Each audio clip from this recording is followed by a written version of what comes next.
नमस्कार. आज आपण भारतीय महाकाव्यांच्या विशेषतः महाभारतातल्या एका जरा वेगळ्या, कदाचित कमी ऐकलेल्या कथेवर बोलणार आहोत. हो, आपल्याकडे एका पुस्तकातले काही संदर्भ आहेत. म्हणजे लेखिकेने पुराणकथा आणि इतिहास ह्यातला फरक किंवा मग प्रतीकं. हो, जसं रावणाची 10 डोकी किंवा देवांचे अनेक हात. अगदी.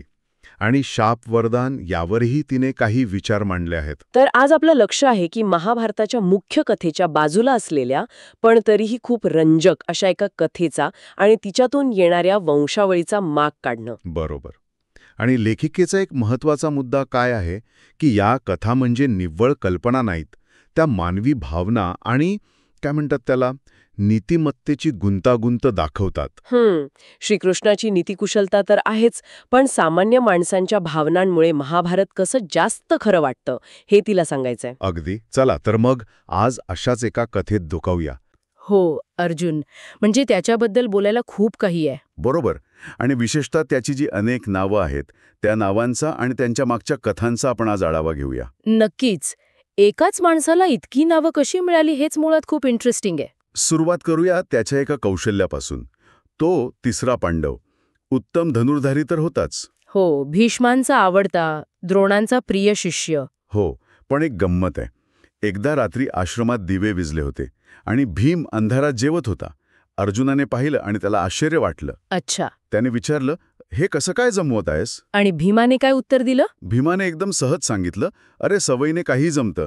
रोज खातो ना, मग अंधारातही कळतं कुठे काय आहे. काय साधं उत्तर, पण यातून अर्जुनाला प्रेरणा मिळाली असणार. अगदी. त्याने ठरवलं की सराव केला तर काहीही शक्य आहे. आणि मग त्याने रात्री धनुष्यबाणाचा सराव सुरू केला. हो, आणि त्यामुळेच तो अंधारातही अगदी अचूक नेम साधायला शिकला. एवढंच नाही तर दोन्ही हातांनी. दोन्ही हाताने बाण चालवायला शिकला. बरोबर. आणि याच त्याच्या दोन्ही हातांनी धनुष्य चालवण्याच्या काय म्हणतात त्याला असामान्य क्षमतेमुळे त्याला सव्यसाची हे नाव मिळालं. सव्यसाची म्हणजे दोन्ही हातांनी काम करणारा. हो, हे दाखवतं की फक्त टॅलेंट नाही तर कठोर मेहनत आणि निरीक्षण किती महत्वाचं आहे. अर्जुनाची ही शिकण्याची वृत्ती त्याच्या अनेक नावांत दिसते. म्हणजे फक्त मेहनत नाही, त्याचं कूड, त्याचा जन्म ह्या गोष्टी पण महत्वाच्या ठरल्या, नाही का? अर्थात त्याला फाल्गुन म्हणायचे. हो, कारण त्याचा जन्म फाल्गुन महिन्यात आणि उत्तर फाल्गुनी नक्षत्रावर झाला होता. अगदी. तसंच त्याच्या आईवरून पण नाव आहेत. आई पृथाजी नंतर कुंती म्हणून ओळखली गेली. हो, राजा कुंतीभोजाने दत्तक घेतलं म्हणून कुंती. तर तिच्या नावावरून त्याला पार्थ म्हणजे पृथेचा मुलगा आणि कौंतेय म्हणजे कुंतीचा मुलगा अशी नावं मिळाली. पार्थ, कौंतेय ही नावं तर खूप ऐकतो आपण भगवद्गीते वगैरे. हो ना, ही फक्त ओळख नाही तर त्यावेळच्या परंपरा पण सांगतात. आणि मग येतात त्याची पराक्रमाची नावं. हो, ती तर असणारच. जसं की जिष्णू म्हणजे जो नेहमी जिंकतो, ज्याला कोणी हरवू शकत नाही. बरोबर. आणि विजय म्हणजे नेहमी विजयी होणारा. आणि एक आहे विभत्सू. विभत्सू याचे दोन अर्थ सांगतात. एक म्हणजे जो युद्धात कधीही बिभत्स म्हणजे वाईट किंवा अयोग्य कृत्य करत नाही, आणि दुसरा अर्थ म्हणजे जो शत्रूंना भयभीत करतो. अच्छा, म्हणजे त्याची युद्धातली नीतिमत्ता आणि धाक दोन्ही दिसतं यातून. अगदी. मग त्याला काही दैवी गोष्टी मिळाल्या होत्या, त्यावरून पण नावं आहेत. जसं की तो मुकुट. हो, इंद्राने एक तेजस्वी मुकुट दिला होता, त्यामुळे त्याला किरीटी म्हणायचे. किरीटी.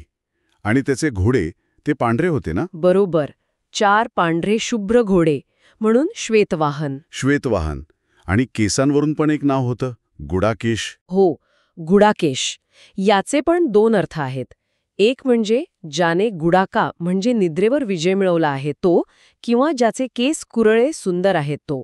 अरे वाह, म्हणजे एकाच नावात किती अर्थ. हो ना.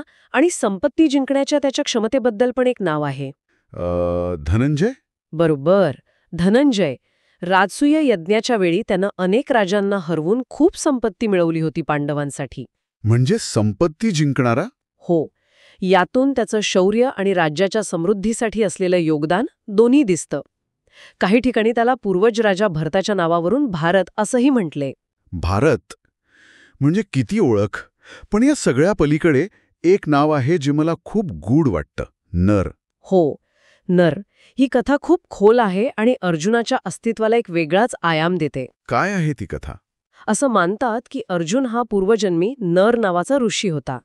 बद्रीनाथ इथे तप करायचा, आणि त्याचा मित्र होता नारायण ऋषी. जो विष्णूचा अंश मानला जातो, बरोबर? हो. तर या नर आणि नारायण यांनी मिळून एका राक्षसाशी युद्ध केलं होतं. सहस्र कवच नावाचा राक्षस. सहस्र कवच, 1000 कवच असलेला. हो, अगदी. आणि गंमत म्हणजे त्याचं एक कवच फोडायला अट होती. काय अट? 1000 वर्ष तपश्चर्या करायची, मग 1000 वर्ष युद्ध करायचं. तेव्हा एक कवच तुटणार. आणि जो योद्धा ते कवच तोडेल तो त्याच क्षणी मरणार. अरे देवा, मग हे तर अशक्यच होतं. जवळ. पण नर आणि नारायण यांनी एक युक्ती केली. काय युक्ती? एकानं तप करायचं, दुसऱ्यानं युद्ध. समजा नर युद्ध करतोय, त्याने एक कवच तोडलं आणि तो मेला.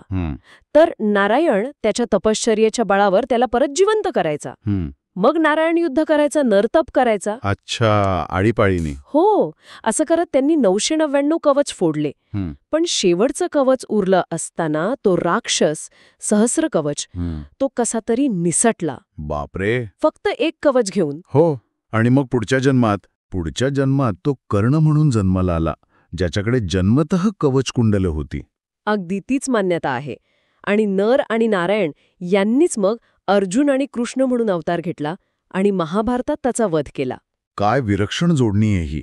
म्हणजे नर हे नाव अर्जुनाच्या फक्त या जन्मापुरतं नाहीये. नाही, ते त्याच्या युगायुगांच्या अस्तित्वाकडे, एका मोठ्या दैवी योजनेकडे इशारा करतं. म्हणजे अर्जुनाची ही सगळी नावं ती फक्त बिरुदं नाहीत, ती त्याच्या व्यक्तिमत्वाचे इतके पैलू उलगडतात.